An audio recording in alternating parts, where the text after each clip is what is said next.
દર્શક મિત્રો, વડોદરા શહેરમાં ઠેર ઠેર પીવાના દૂષિત અને ગંદુ પાણીની સમસ્યાઓ છે. વારંવાર રજૂઆતો છતાંય સમસ્યાનો કોઈ ઉકેલ નથી અને ના છૂટકે લોકોને પીવાનું ગંદુ દૂષિત પાણી મજબૂરીથી પીવું પડે છે. દર્શક મિત્રો, વડોદરા મહાનગરપાલિકાના રેઢિયાળ તંત્રના પાપે અત્યારે દરેક વિસ્તારમાં લોકો દૂષિત પાણીના કારણે માંદા પડ્યા છે.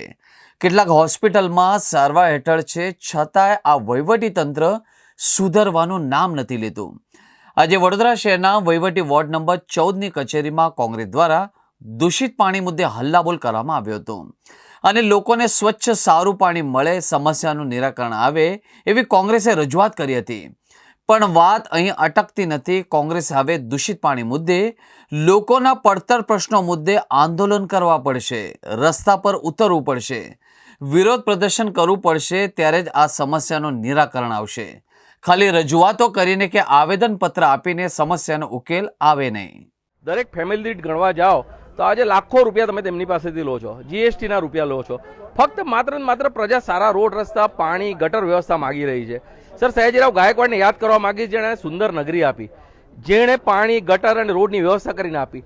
માત્ર ને માત્ર આટલો મોંઘો વેરો લઈને તમારે માત્ર આટલી વસ્તુઓ આપવાની છે, તેમાં તમે નિષ્ફળ ગયા છો.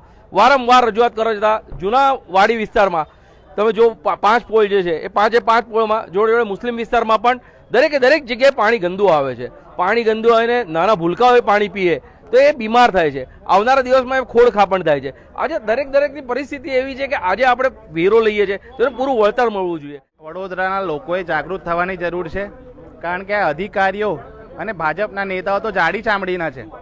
ઇલેક્શનને 5 વર્ષ થઈ ગયા, જીતી તો ગયા બહુમતીથી, પરંતુ કેટલાક કાઉન્સિલરો ગ્રાઉન્ડ લેવલ ઉપર કામ કરે છે.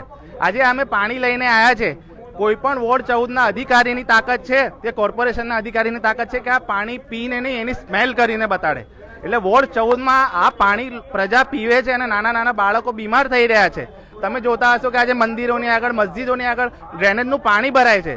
ગાયકવાડ સાહેબે આપણને જે ડ્રેનેજ લાઈનો આપેલી, તમારે તો ખાલી એને મેન્ટેન રાખવાની છે. જો તમારાથી એ મેન્ટેન પણ ના થતી હોય તો તમે રાજીનામું આપી દેતો. જે પ્રાથમિક જવાબદારી છે, રોડ, ગટર અને પાણી, આજે કેટલાય વખતથી વારંવાર રજૂઆત કરવા છતાં આ ગંદા પાણીનો નિકાલ જે કોર્પોરેશનના ફરજમાં આવે છે તે હજુ સુધી એનો નિકાલ નથી કરી શક્યા. આ કોર્પોરેશન માત્ર વેરા ઉઘરાવા પૂરતી આ ઓફિસ થઈ ગઈ છે. જ્યારે પાણી આપવાની વાત આવે છે ત્યારે કહે છે થોડા સમયમાં તમને ચોખ્ખું પાણી આપવાની અમે જે અમારે ફરજમાં આવે છે એ અમે પૂરી કરીશું. પણ વારંવાર આજે આ 4થી 5મી વખત અમને આ વોર્ડ ઓફિસમાં આ રજૂઆત કરવા આવવું પડે છે. જો આ રીતે જો રહેશે તો અમને જલદ આંદોલન કરવાની ફરજ પડશે.